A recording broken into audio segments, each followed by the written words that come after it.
It is no secret nor surprise that President Biden seems to be, well, out to lunch most of the time, for lack of a more accurate and likely to be censored phrasing. Whether it be his awkward glazed stares or that frequent incomprehensible babble. True international effort to pressure. Over there, that pig man I found a couple of... I have no idea. I am very willing to let the American public judge my physical and mental my physical as well as my mental fitness. It's becoming clear now more than ever that something is off with the President of the United States. Come on, man. Sure, President Trump was a leader in stark contrast to Biden. This is a very different administration. Do not underestimate us, and do not try us.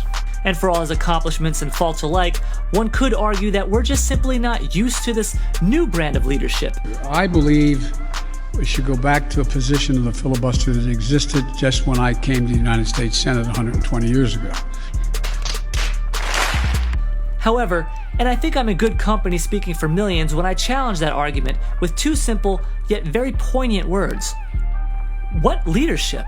There's nothing we can do to change the trajectory of the pandemic. One after another, a veritable blizzard of executive orders and directives for the new administration. I don't have anything new for you on that, and we'll circle back with you directly. I can circle back, I'll circle back with you. It has been notably established that Biden uses a reference sheet of reporters that the White House has approved for questioning. Approved for questioning? This may explain the many softball questions carefully presented to Biden. The perception of you that got you elected as a moral, decent man is the reason why a lot of immigrants are coming to this country and entrusting you with unaccompanied minors. In comparison to the barrage of insult-laden accusations hurled at Trump by the White House press corps. You and I have a difference of opinion. But do you think that you demonized immigrants in this election to try to keep... I want them to come into the country, but they have to come in legally. It's no wonder these prepared script-like questions appear to be the only ones Biden seems comfortable answering. Mr. President, what's Dr. Biden doing about? You. After all, according to Biden, it's always those unscheduled or unapproved off-script final questions that get him into trouble. I'm sorry, this is the last question I'll take, and I'm really going to be in trouble. But why is he apologizing? Why is he going to get in trouble? And most importantly, who are those punishing the most powerful man on the planet? A very powerful friend. These are the questions on the minds of millions of Americans, including those on the left. But Biden is too weak, too scared, and too sleepy to stand up to the radical left. At times, it appears as though Biden truly is a Pinocchio-style puppet on the strings at the command of, well, who knows?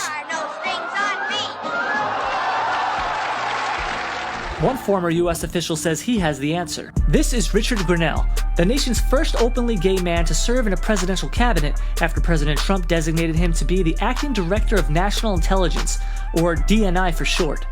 Grenell suggests in an interview with CPAC that America is being run by a shadow president. President Biden is too weak to stop the progressive lefts from taking over the domestic and foreign policy. But who is this shadowy figure?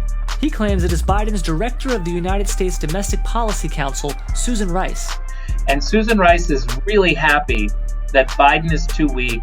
Kamala is totally distracted with the 50-50 Senate and has to be up at the Senate. She's running the show. We have a shadow president in Susan Rice, and no one is paying attention. Previously, Susan Rice served as the National Security Advisor to President Obama.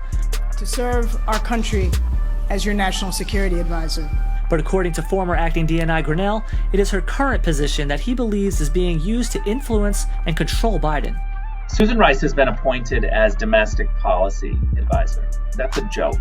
She doesn't know anything about domestic policy. And that is just a clear signal that all of our international issues, our foreign policies, are going to be treated like domestic policy. Could Susan Rice really be the one pulling the strings attached to the most powerful puppet in U.S. history? To successfully pull off a maneuver like that, you would need a lot of congressional support. Check.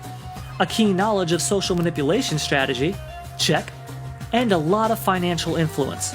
According to the Wall Street Journal, she is one of the wealthiest individuals in the Biden White House, worth at least $37.9 million. That is a big fat check.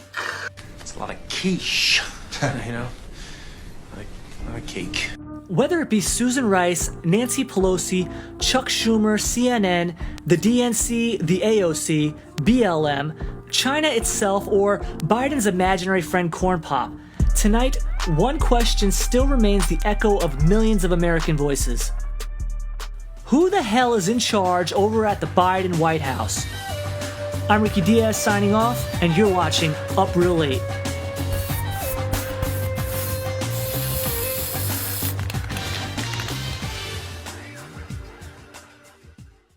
Ricky, think about Ricky. Ricky was special because Ricky had the ticket.